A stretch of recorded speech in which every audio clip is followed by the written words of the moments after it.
Okay. Hi, Matt. Welcome to the Explorer Poet Podcast. Hi, Josh. Thank you for having me. Yeah, absolutely. Just for the folks at home, so that they know where we're coming from, I came across you and your name when I went to vote here in Idaho in 2024, and I saw your name on the candidate list, and I decided to reach out to you, one, because you're local here in the same state that I am in, but also because you represented the Libertarian ticket.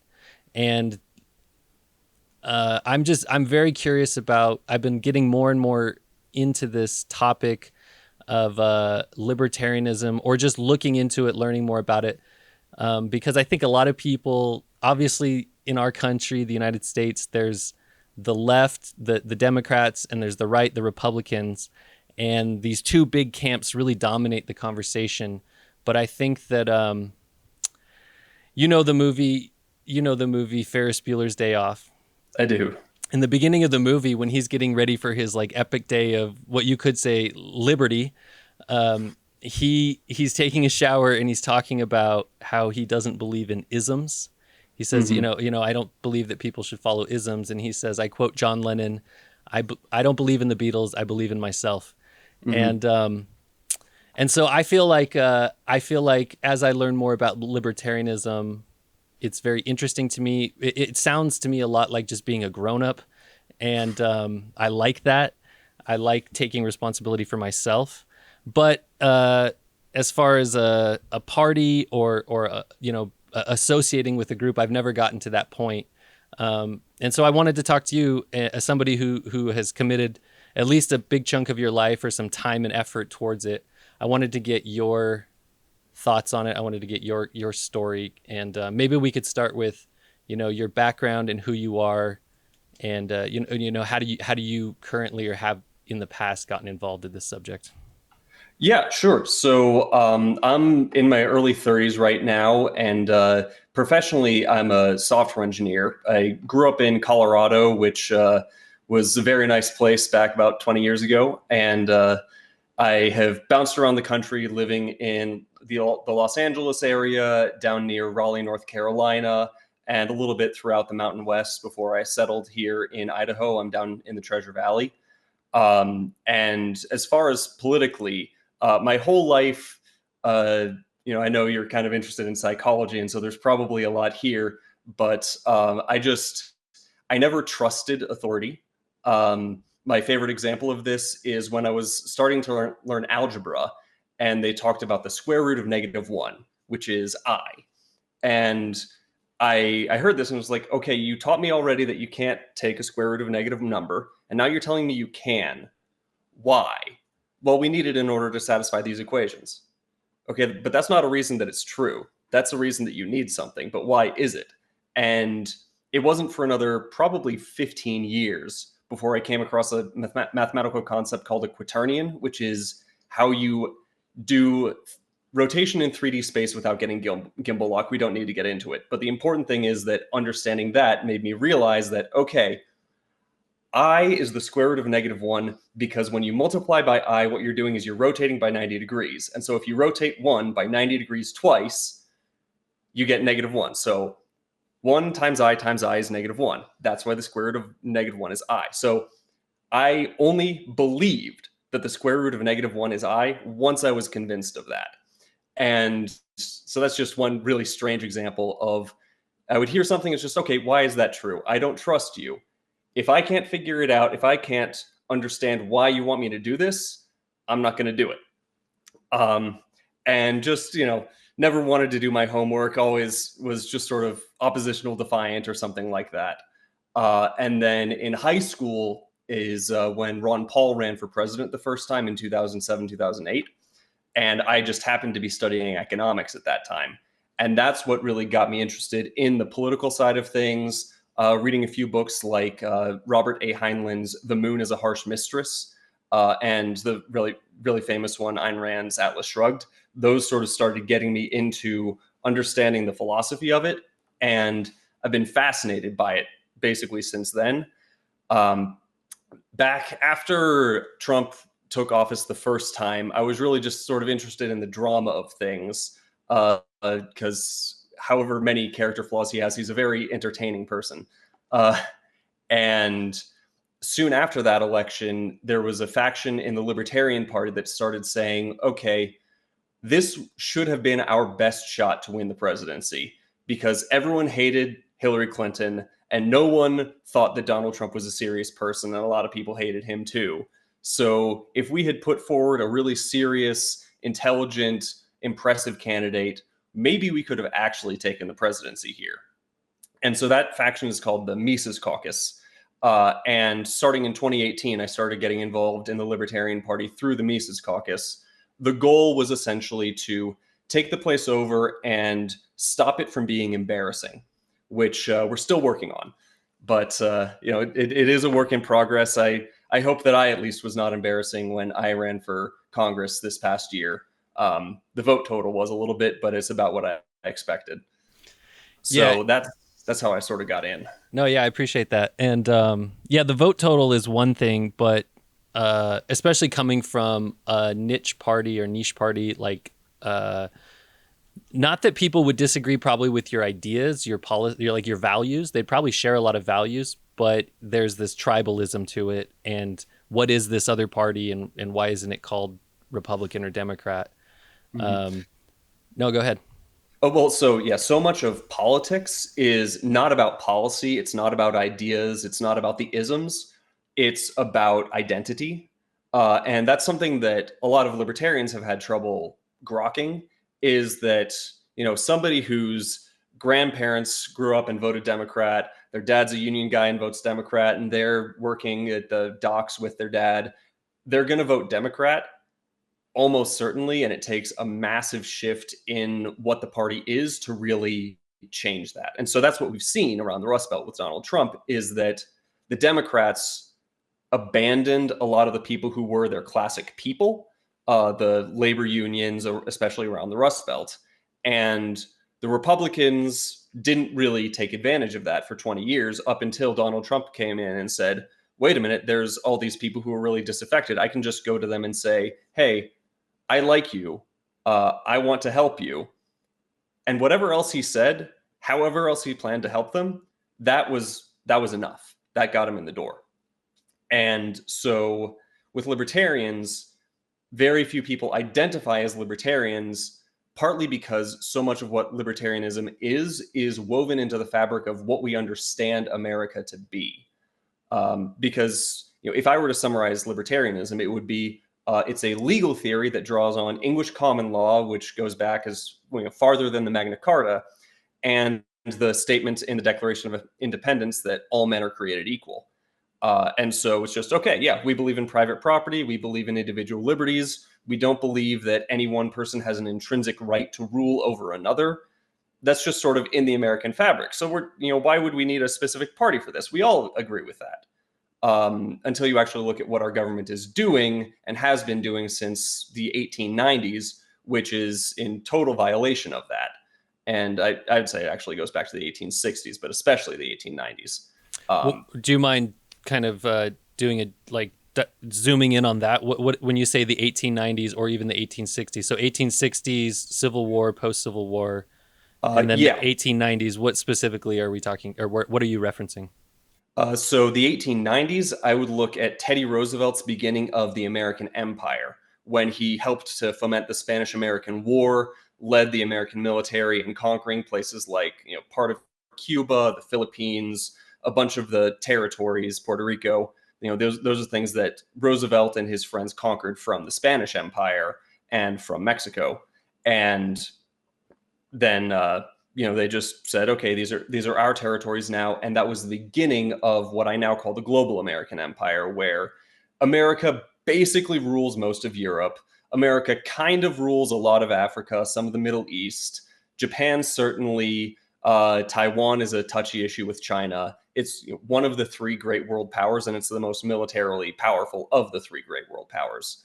And for a long time, it was the only world power. So that has its origins in Teddy Roosevelt first turning us from this, not isolationist, but certainly non-interventionist, agrarian economy with some manufacturing in the Northeast into this global dominant superpower.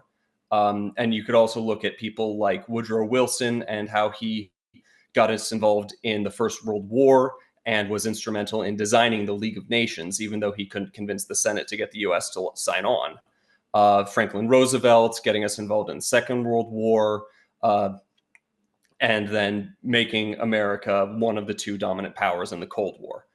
So that is why I go back to the 1890s. And then I say kind of the 1860s as well, is because that's the first time after the Constitution was written that I really think it was fundamentally violated, because, obviously condemning slavery, treating humans as chattel is evil, but that doesn't mean that you have a right to conquer people who just left your political union in order to force them to remain in your political union, politically dominate them for 60 years, and extract all their wealth and punish them for the crime of secession.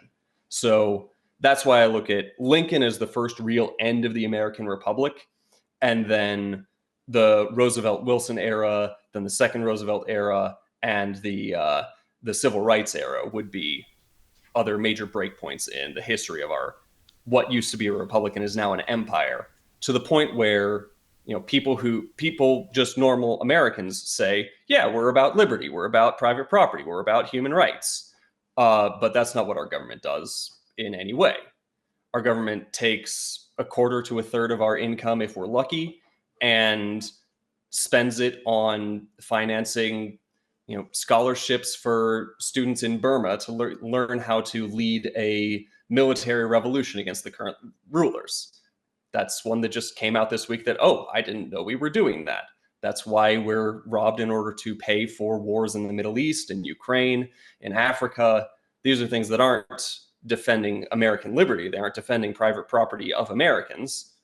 They're something entirely different. Right. Yeah. Yeah. I think I appreciate you bringing in all the history, because the history is really important.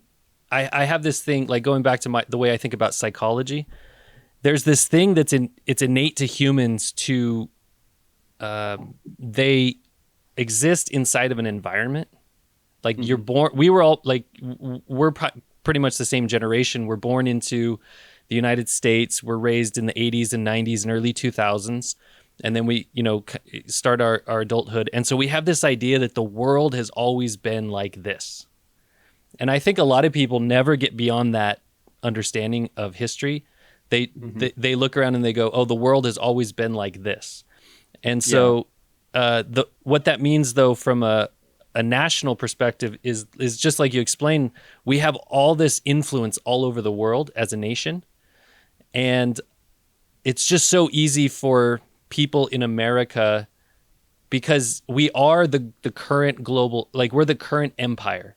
So another way to think of that is that we're the modern equivalent of the Roman Empire. We're the modern equivalent of the Greek Empire. And the thing about, living in Colorado, living in Idaho, living in California, it's like you're just right in the middle of the empire. It's literally the safest place that's ever existed. And it's the most Disneyfied existence that has ever been. Mm-hmm. And then the other thing that I think is important to realize is that there was, the history, obviously, because there's this history that gets us here. And when I first really started looking at how the world changed and America took that role was following World War II. Yes. Where the rest of the world was literally destroyed. Europe was destroyed, Russia was destroyed, China was destroyed, Japan was destroyed, North Africa was destroyed, parts of Australia were destroyed. Like the entire world was destroyed, except for America had built itself up. And not only had we built ourselves up with, we were pumping out steel and oil and machinery. We were building roads. We had airports and aircraft. We had just we had built up this whole infrastructure, and then the war ended and the rest of the world was in shambles, and we were like the greatest thing that had ever been built. Mm-hmm.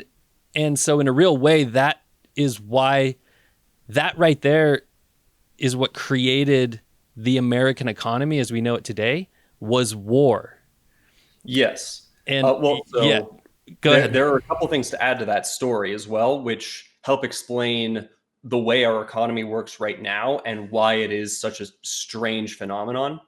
Because we don't really make anything in America right now. Like there's some craft goods, there's a bunch of services, there's financial sector and all that, but manufacturing has almost all been exported over to China and Vietnam and Cambodia and Bangladesh and most of Southeast Asia, some of South America and Central America. So what is it that's causing all of this wealth to funnel towards Americans that, I'm in this massive house, my life is great, and what I do is I make social systems for video games. That doesn't make a lot of sense when you look at how much that actually takes versus how much value it delivers people versus how much I actually get. And so the way that happened is that not only was the world destroyed in the 1940s, but America had volunteered, along with the Swiss, to just hold everybody's gold because it would be safe with the Swiss and the Americans, as England is being bombed particularly, but also France is being occupied, all of that deal. And so afterwards, they instantiated what's called the Bretton Woods Agreement, where the US said, okay, you're still rebuilding everything. You don't want to have to put a bunch of resources into building up your banking sector again and making sure you can secure all these vaults worth of gold. But we've got it secure.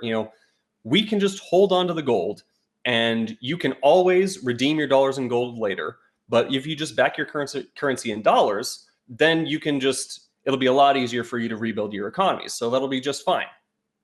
And so, England and France and such like were a little bit dubious at the time, which they should have been, but they didn't really have much choice anyway because they were bombed out ruins. And so they accepted that deal, as did most of the countries in the UN.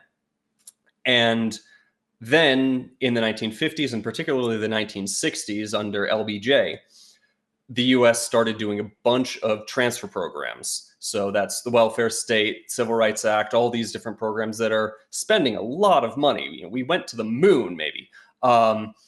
And these are expensive things. And so in 1971, the French government comes to Richard Nixon and says, I think we'd like to redeem our dollars for gold right now, please.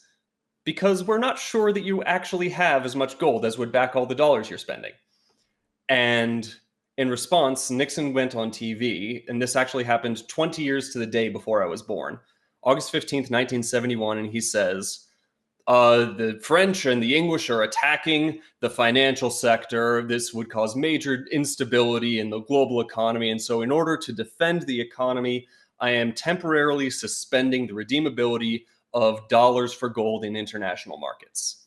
And that temporarily has been going on for at least, so what is it now? 54 years since that happened. So yeah, that's very temporary. There's nothing quite as permanent as a temporary government program. And so now because of that, well, we have all these dollars that aren't actually backed by anything, and everyone knows it. And so in the 1970s, they had to really quickly figure out a way to keep spending this money that they don't actually have. And what they came up with was, okay, what if we go to the Saudis and the other Middle Eastern countries that are producing oil, and they're basically supplying energy to Europe, and we'll say, hey, we will defend your sovereignty with our military. We will make sure that you, the House of Saud, and your allies remain in power so long as you only accept US dollars as the payment for your oil. And so that is the basis of the modern dollar is you need to get dollars in order to buy oil to run your economy. And the only source of dollars is the United States Federal Reserve. So the United States will ship you these pieces of paper so that you can buy oil. And in exchange, you will send us stuff. And so that, along with the continuous Ponzi schemes of our economy and our government programs like Social Security and Medicare and all that, that is how we have this massive service economy without really much of a manufacturing base to support it. And all it is the United States says, okay, you need to use dollars. And if you try not to use dollars, ever heard of Muammar Gaddafi? Ever heard of Saddam Hussein? You might make some friends with them. Ever heard of Assad?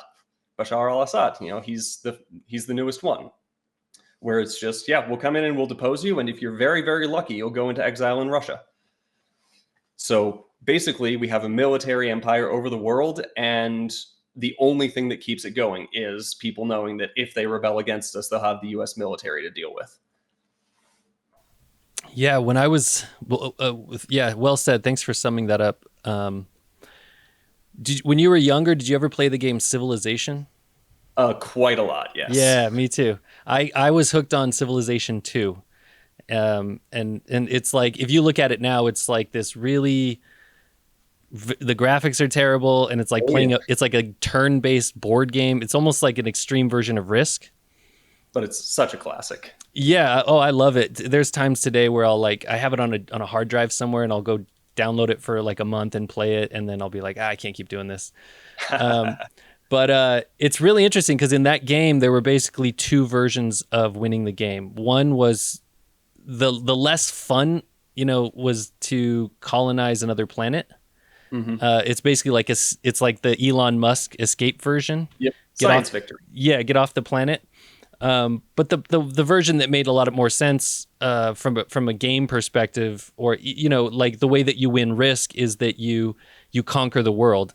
Yes. And in a way, it seems like in the real world, it seems like that should not be the goal.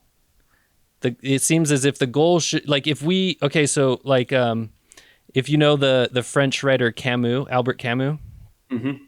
He wrote this great essay that I read last year. I went back and read some of his writings, and he talks about how, like, if you truly believe in liberty, if you truly want to be an individual who has individual rights, then it's not possible that you would want to restrict those rights from other people.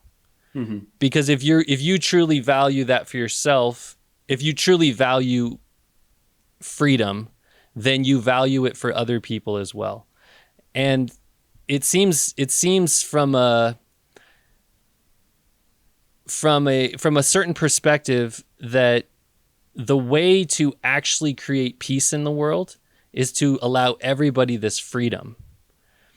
But it seems that oftentimes what we do as people, as governments or militaries, is that we're playing the game of civilization or Risk, where we're actually just trying to conquer everybody, and we think that will bring freedom or safety. In a real way, it's almost, again, like the Roman Empire, where one of the things that sparked the Roman Empire was that Rome was a city-state at the time, governing mm-hmm. a large portion of Italy, and the Germans came down and they sacked Rome. And so then the Romans went, oh, we can't let this happen again. We need to push our borders out and solidify those borders so that nobody ever gets to the heart of our empire again. Mm-hmm. But what happens then is that there's always a border.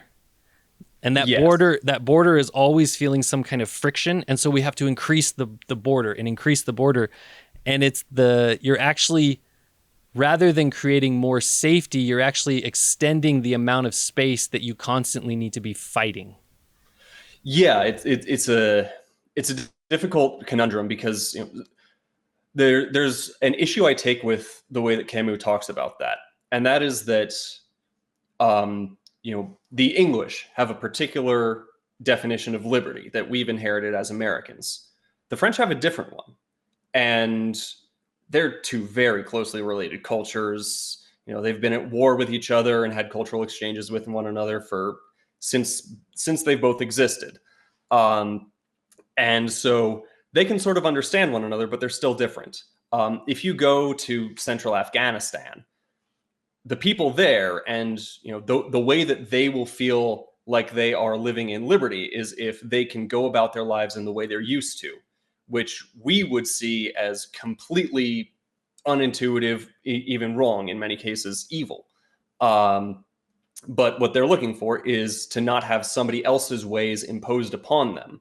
So that's the way that I would actually try to understand liberty, is to have the way that you live your life be the way of your people and not the way of someone else's people. And so, one of the reasons I want Idaho to secede from the United States is because in Washington, D.C., it's a related culture to the culture of the American Mountain West, but it is different in a lot of ways. And there's a really funny example in Wallace, Idaho, in 1989. The last functioning brothel in Idaho was shut down by federal marshals. And that was an example of the federal government coming in and saying, okay, you've got this town where, yeah, there's a brothel. I don't approve of that personally as a Christian. But that's just what was in the town. It's a silver mining town, and the miners would go to the brothel, and the mayor and the sheriff would too. They had a front and back door. And then when the federal marshals came in 1989, just before they got there, the sheriff of Shoshone County walked in and said, ladies, I think you should go for a walk down the river. And they did, and the feds came in and arrested all 0 people in the brothel and shut it down. And so that is the federal agents coming in and imposing different ways than the people of the town were used to. And that's just, that's what I would find objectionable, even though I might not want anybody to work in a brothel, because it's just, okay, that's how they're running. So that's why I would disagree with Camus, is because what liberty is going to mean different things to different people. And so it's just, people should be secure in their own ways and be living at peace in their own ways. And then the problem, like you talked about with the Germans, is, okay, there are always going to be people who just want to do violence, want to steal, want to impose their ways on others. How do you defend against that is essentially the fundamental question of politics, is how can you make sure that you are able to live in your ways without being interfered with? And that's ultimately a question that's very difficult to solve, and I'm not sure that anybody has a really solid ultimate answer. The closest we've had for a while was like the early American Republic, or the colonies before the British really started imposing a bunch on them to pay for the French Indian War. So, it's this local government is better than distant government, and we want something that's much more aligned with how we live, rather than something that is a very strange or different thing compared to how we live. And then I've just said the word we quite a lot. And so you need to be able to know, who are we, and are we different from they? And that's why there's a Carl Schmitt quote, obviously translating here because he was German, but the fundamental question of politics is that of friend and enemy, because your friends are your people who live in your ways, and your enemies are people who want to change that. And all of politics in the long run boils down to that. And so that's why we have quite a lot of partisanship right now, is because Democrats and Republicans are noticing, looking at each other, that you're not part of my we. And so the way that people want to live in San Francisco, I cannot live there. There's no way, the reason I left California, I'd lived there for 8 years, it was because their ways were not my ways, and I just could not adapt, and I didn't want to adapt, so I left. And so we have this massive government and these 2 major factions butting heads over who's going to set their way as the way for the entire country. Yeah. No, I think you're right about the liberty. It's a really weird thing, because we have this idea of liberty in the West, particularly in the United States. And so we think that if other people, if we're going to make them free, if we're going to give them liberty, then they need to live the same way that we live, which is inherently counter to what the objective would be. Yes. Yeah, and then just this idea of it's really tricky in America, because we started out with this idea that there should be a separation between church and state, or at least we eventually got to that idea, and it's there's nowhere else really in the world where that had ever existed before. The church and the state, or the belief system and the state, were one and the same. And in a weird way, in America, we kind of say that they're different, but there's been in like an increasing, at the end of the 1800s in Europe, Nietzsche said that God is dead. And So I don't take a lot of this stuff literally. I take it very psychologically, right? So I don't say, Mhm. "Oh, God actually died," right? That would No, be it's that would be like a the literal power of interpretation, God to rule over our societies and decide how right? we were going to live our lives out. That's Right, what died. right. And so for me, from like a Jungian psychology perspective, I would say that the the images and the symbols of the religious system, they started to lose their hold on the people. The Hmm. people stopped connecting with them. It stopped having power in their souls over them. And in America, we almost now there is the Christian side of things, and I still think that we're mostly, obviously from a psychological perspective, even the far left in America is very Christian in a weird way. Even if they are not literal Christians, they're psychological Christians. Yeah, And I would say that progressivism and communism are both Christian heresies, which means they're very Christian. They just have something important wrong. yeah, and in either case, what I see happening in America, or just like the landscape of it, is that there's this idea that government is not supposed to be religion. Hmm. And what happens though is that the the people, just broadly speaking, those who fall on the conservative side, the right side of the political spectrum, they already have their religion, and so they don't look to the government to be their religion. They Hmm. have a religion, and so they trust in their God, their deity, in Jesus as their savior, and so they don't look to the government to say, we need you to save us, right? Hmm. We don't need you to protect us. But on the left, what has happened is that these people are also the ones who, those symbols and those images of the Christian myth have no hold on, they have less of a hold on them, particularly from a literal perspective. So you don't see a lot of people on the left praying to God. Hmm. And so, but, but, but what's happened to them is psychologically, they just went looking for another God. They went looking for another person to be in charge of them and to take care of them and to protect them. And so they turn to government for that answer. Yeah. And I think that Jordan Peterson made a really good observation, which is that you can't make decisions without having a value system. And if you have a value system, you have to have a highest value, the thing that rules over everything else. And so, functionally speaking, even if you don't believe that that value is a conscious deity that is trying to engage with the world, you're still obeying it as your God. And so, that was a very useful insight from him. And part of the reason that the government comes in as what people treat as God is because it's this thing that is so prevalent in all parts of society. I remember in elementary school when we had some lecture about all the different ways that the government is involved in every little part of your day. Like, you wake up and you brush your teeth and the toothpaste is approved by the FDA and all this kind of stuff.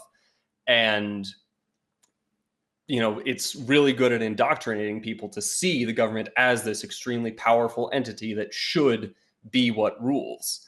Um, and prior to the 20th century and the late 19th, that just would be totally incomprehensible because the government was this thing to handle the edge cases of our legal theory.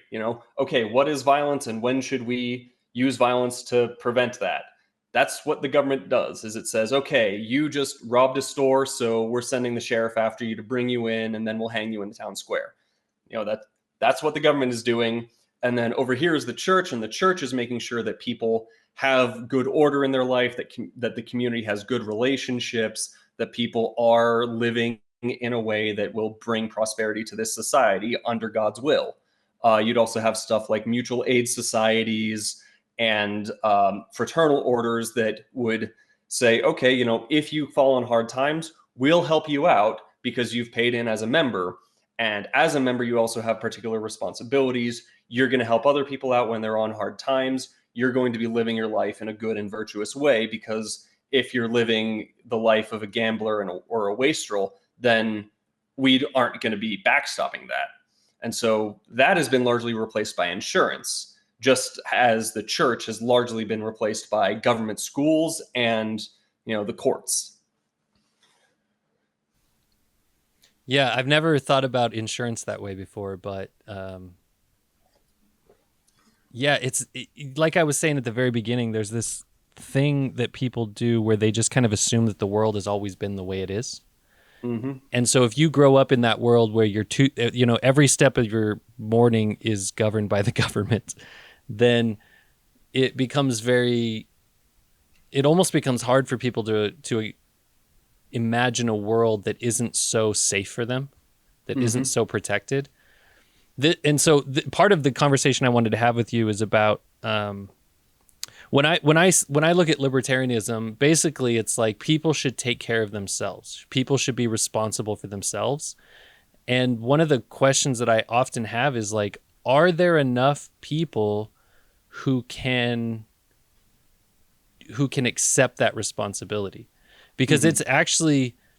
it's not just, I mean, it seems so simple, but when you look at it by case or like specific example by specific example, it starts to get, the more and more that you have to carry on your own shoulders and not rely on somebody else, the scarier it becomes.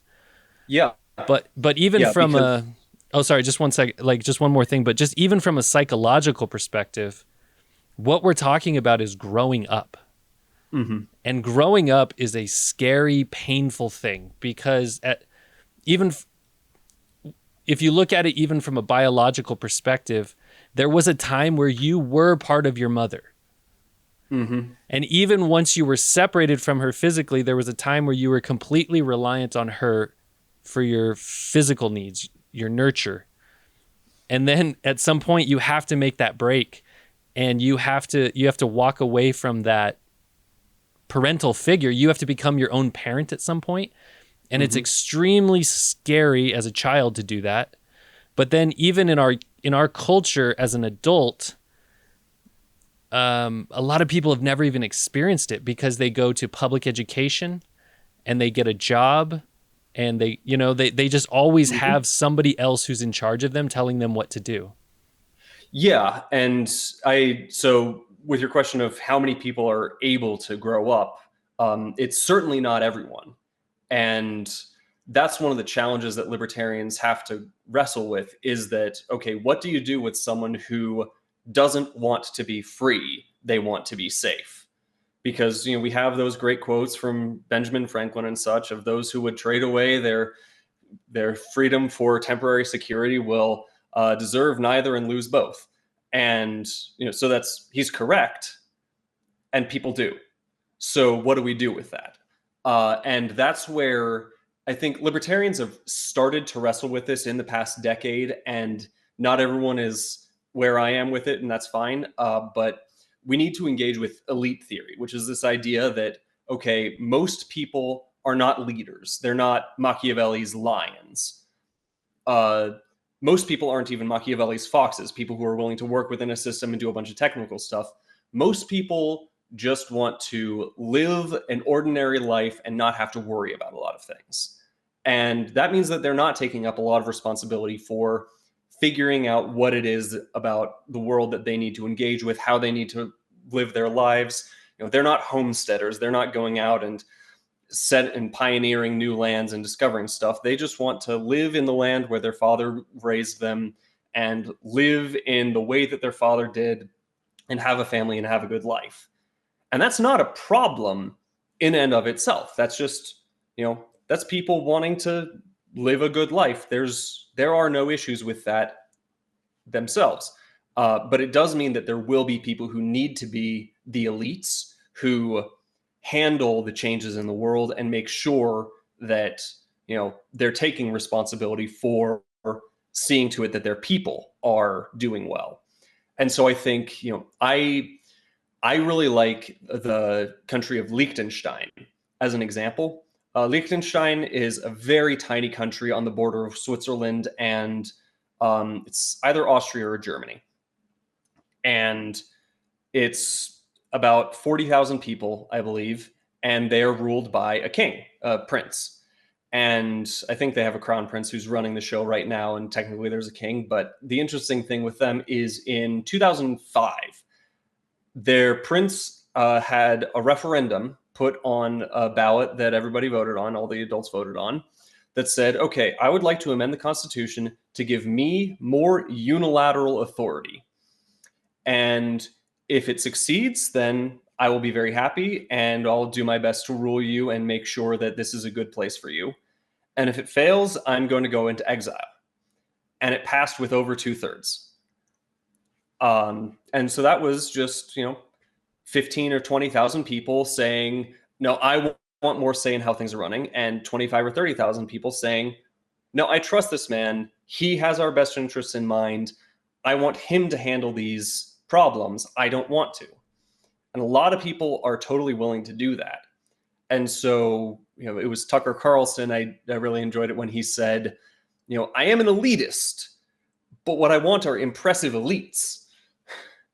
Because right now we do not have that in America. I mean, I think probably the most impressive elite who actually wields power right now is J.D. Vance. And I still have a bunch of issues with him as far as philosophy. He's Catholic, all that weirdness, has different ideas on a bunch of policies. But I think that he is a genuinely impressive person who wants to make good decisions for the people who are wanting him to make those decisions for them. So as libertarians, what we need to figure out is how can we have the society with the legal theory that we want and not have this massive state or other government apparatus that's dictating all these different things about our individual lives, when we currently don't really have any power whatsoever.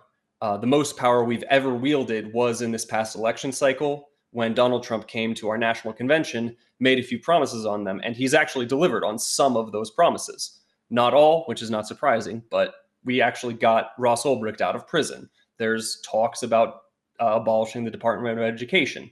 These are things that we want. And the way we've come to get them is by engaging with elite theory and saying, okay, there is this faction of people who have power. What we need to do is try to convince them to wield the power in a manner that benefits us, which is very strange to a libertarian because we are usually saying we don't want people to have power. But recognizing that people do have power, recognizing that there will be elites who do have power in any society, what we're trying to look for, what I'd like to see is America turned into hundreds of thousands of Lichtensteins, or however the math works out. I want, I want Gem County to be a place where most people go about living normal lives, and there are a few people who are trusted to make key decisions, and they actually make good decisions. And they deal with Boise County, they deal with Ada County, and they talk to each other, they handle things, and nobody else under them really needs to worry about it. And as long as things are going well, and then when things are going poorly, it's a problem, but it's not a huge problem because it's just, the leader of Gem and the leader of Boise are having an argument, and maybe there's a fist fight over it. Like, that'd be much better than what we have right now, where, okay, Blaine County, where Sun Valley is, a bunch of progressive people live there. Ada County, a bunch of progressive people live in Boise. And they're having ways that are the way I want to live imposed on them right now because it's, statewide abortion ban. I oppose abortion. I don't want to see people having abortions. But there's a bunch of people in North End Boise who want abortion to be available, and it's not available to them right now because they're being ruled by the rest of Idaho. I'd rather just know where Ada County is or know where the city of Boise is, know that I don't agree with them, and not go there. Yeah. It's like this, that I think it's pretty clear that from world history that the idea of a utopia is out of reach because what it would require is everybody to be an adult and then to take responsibility for themselves, but also to not want to impose their own will on other people. It would require people that don't want to manipulate, that don't want to steal, that don't want to overstep their bounds. It would require a world without sin. Yeah. And I think that that most people, like when I talk about this kind of stuff with my brother all the time, and I think we look at most people and we go, most people just want to live a normal life. Like most people don't want to be extraordinary. Most people don't want leadership positions. Most people don't want fame, and they just want to live a normal life. They want to have a family. They want to have a secure situation financially, and they want to have friends. They want to have a barbecue on the weekend. And they just want to live good. And I think that those values right there are probably pretty universal. Like globally, I think that most individuals throughout the entire world just want to have family and friends in a secure situation. But there is this issue of the people who genuinely do want to be in charge. The issue of people who do want leadership positions, who want to be up on the podium talking, just to be up on the podium talking and having everybody listen to them. And I think we're seeing this a lot. Like, I think in Canada, Justin Trudeau is like a great example of this. And he's just so obviously doesn't care about the people of Canada. He doesn't care about the poor people, the working class. He doesn't even care about the elites. He just cares about being in front of a camera. And it's really disheartening. And in a real way, I think like if there was anything that kind of opened the world's eyes, or at least a good portion of the world's eyes to this situation, it was the COVID pandemic. Yes. Where like all of a sudden so many people just started going like, what? Like the things that are being imposed on us don't make sense. They don't make sense to the millions of people who lost their businesses. They don't make sense to the millions of people, or to the millions of kids who lost years of education, who lost years of FaceTime with their peers, literally blocking each other's faces from seeing each other, which is horrible when it comes to early childhood development. Like, you need to be able to read these nonverbal cues that your peers and the adults in the room are providing to you.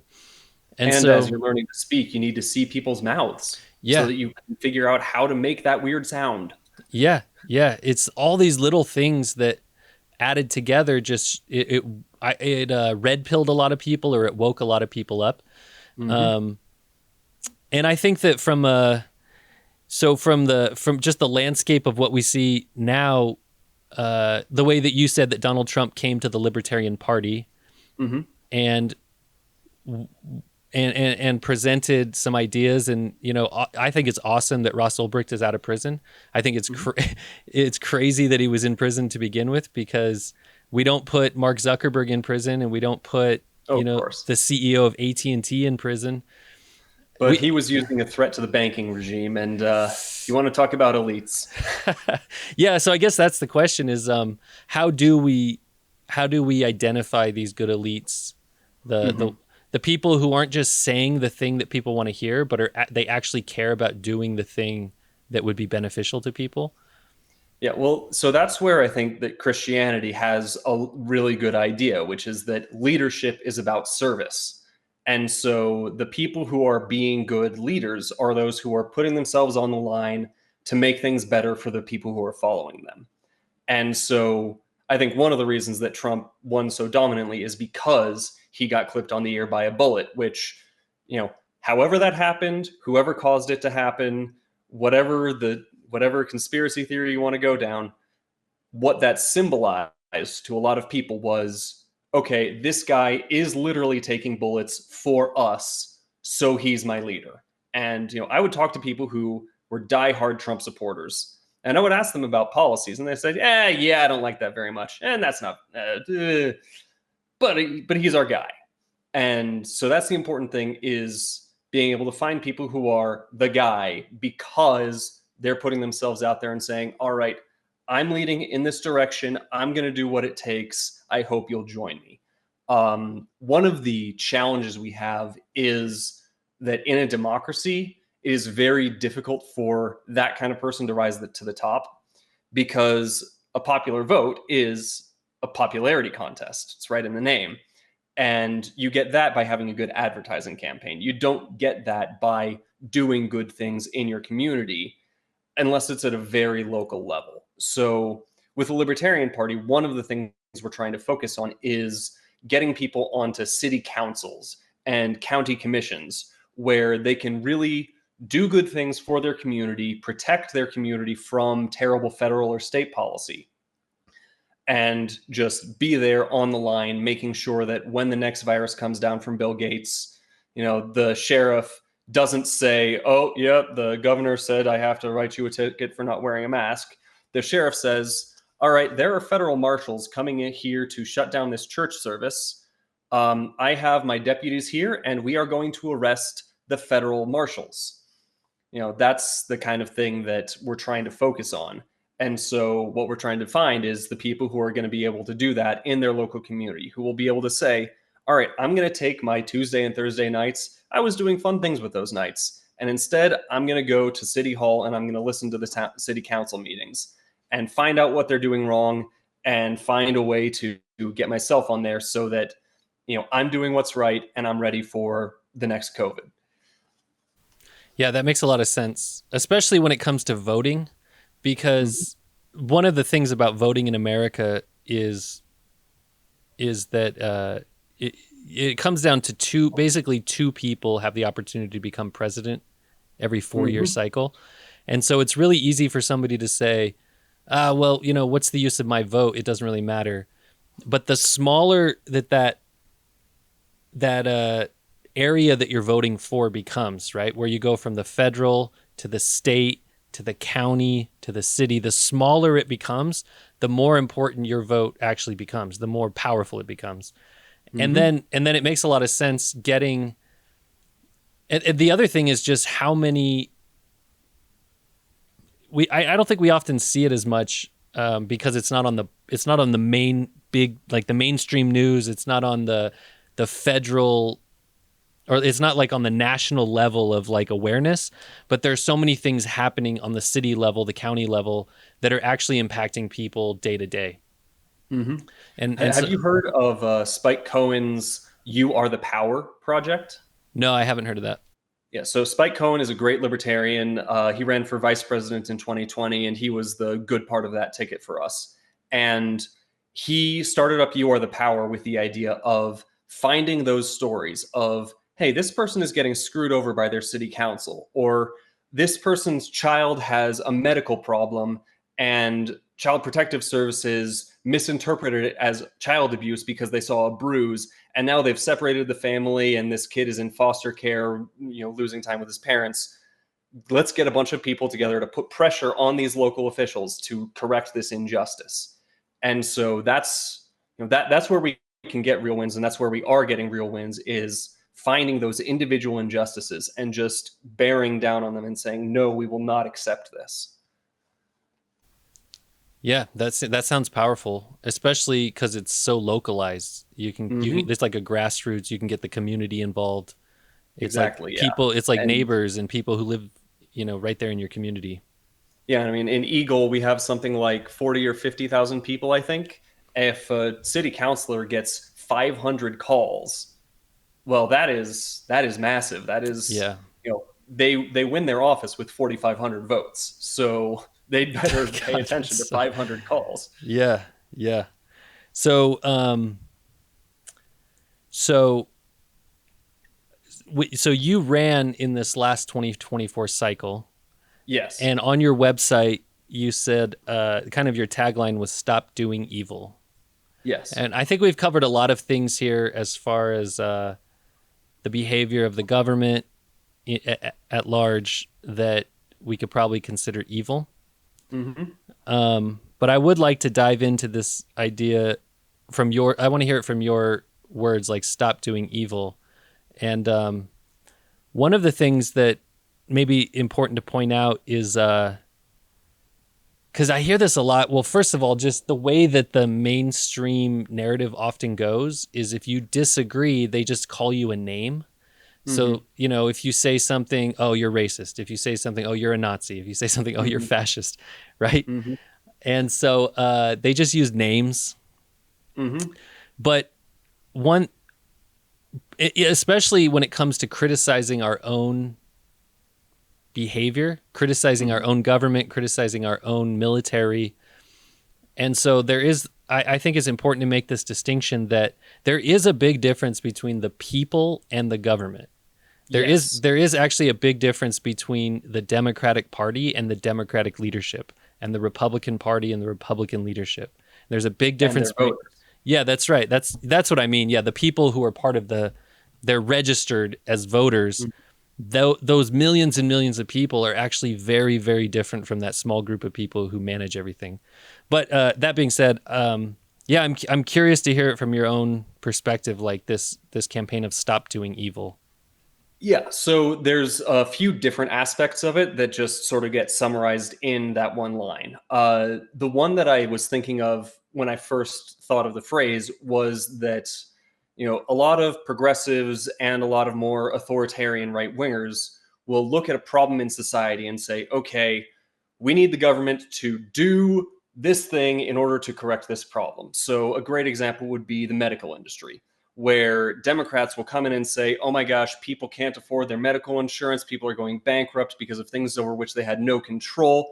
This is awful. We need to create this government program to help them get through that problem because this is terrible and we have to help them. And that's how we get the Affordable Care Act of 2010 that came into force in 2014. And since then, medical insurance prices have skyrocketed. Medical care has become less accessible. And that's because the solution to a problem, it's possible that introducing the government into a situation might solve part of a problem. Usually it'll have second order effects that are often worse, but it's possible. However, before we consider anything like that, the first thing we should look at is, okay, what is the government doing right now? Because what the government is doing right now, if the year is 2009, is, okay, there's a bunch of regulations on food and drugs that cause there to be less healthy food and a great number of highly profitable but not very well tested pharmaceutical products that also are advertising on the news programs, which means the news programs aren't criticizing them and they're donating to politicians. And there's just this massive pharmaceutical industry complex that says, okay, we should be creating drugs for problems, not trying to create health. There's also the professional licensing problem, where in order to practice medicine in every state in America since the 1870s, you've needed to obtain a medical license that you get by going through medical school, passing tests, going through a hospital, doing your residency, all that sort of thing. And if you don't go through that entire process, you're not allowed to practice medicine. However, that just means that all of the things that are running that process get to decide what is good medicine. And so in the late 1800s, what the American Medical Association did is they said, well, if you're going house to house visiting patients, you're a vector of disease, and that is medical malpractice. You will have your license revoked if you're doing this. And what that did is that killed mutual aid societies, because what they would do is they would have a bunch of members in a local area who would pay in a monthly fee, and they would just hire a full-time doctor who would ride the circuit. And he would go to each house and say, okay, how are you feeling? What kind of problems are you having? Let me help you get more healthy. That died because of the American Medical Association, because it wasn't profitable for the people running the AMA and the hospitals. And there's also IP laws that say you need to create these particular drugs and you get to profit from them for a long time. And then after that long time, then there will be generics, which what that does is it says, okay, medical research companies, you need to be constantly making new drugs in order to keep your profits up. So there's this massive tangle of government interference in the healthcare industry. So before we try to fix it by adding more government interference, let's stop the government doing what it has been doing and see what people are able to come up with in order to solve problems. Because we talk about the invisible hand of the market. That's not a real thing. What is real is people are looking at a problem and saying, I think I have a solution for that, and I think I'd be able to do it in a way that returns a profit for me. And they try it, and almost all of them fail, but some of them succeed, and then things improve. So let's let that run rather than letting the government do stuff. So that's one meaning of stop doing evil, is when you see a problem, before you try to do something, first stop doing evil. There's also just a general notion of, okay, we have this global American empire that is going around the world blowing up children in order to try to make the world safe for democracy. And we've been doing it for over a century, and it ain't working. Stop doing that because it's evil. So that's another major part of it. And then it also means on the personal level, there are evil actions that you can take. And it's very easy to just say, okay, don't hurt people and don't take their stuff, which is one of the libertarian taglines. And most people believe that, and they try not to hurt people, and they don't take their stuff. And so that's all well and good. But there's another form of evil, which is much more common, and that is just allowing things to get worse, even though you could fix them. So, another part of it was, of my taglines was re-knit the social fabric. It's, okay, human beings do rely on one another. We have this network that we're trying to build, and we need to make it healthy. Allowing that to decay is a passive act of evil. And related to that is a Solzhenitsyn line, which is, in the Soviet Union, people would just know that they were supposed to tell a lie. They would know the truth, but they would just tell the lie because they were trying to be safe. And that is another act of evil. And so Solzhenitsyn would say, live not by lies. And it's just, as you're going through your life, you're seeing mistakes you're making. You're seeing things that you're not properly fixing. Go and fix them. Go and do those things. And so on an individual level, that taking up responsibility to improve things, that's how we create the order that allows for liberty. And so that's what we each individually need to be doing, even as we're appealing to our government to stop doing the evil that it does. Yeah, amen. I think that's very well said, and I appreciate you going through that. I think that's a good place to end. We're right at our hour, and so maybe it's time to wrap it up. But that's a great way to leave it out. What are you doing now? Like as far as politics, as far as message or values, are you going to keep running for office? Are you going to try to push any change? What's the plan now? So right now, the focus is for the Libertarian Party of Idaho, for which I'm the secretary. We're trying to find people who are wanting to run for those local offices like city council, sheriff, county commissioner. And so we're trying to build out the party, make sure it's able to function. It's a very small party right now because this state is so Republican dominated. Our goal is to try to build up to the point where we can wield some real influence in the electoral system, so that we can at least force the Republicans to be good and make them lose if they aren't. And then maybe we'd be able to get to the point of taking seats in the legislature or helping to make sure that our next governor is better than Brad Little. So our focus right now is on finding those local candidates who want to get on the city councils and make some really good change at the local level, defend their localities from the federal government and any impositions that come down from the state.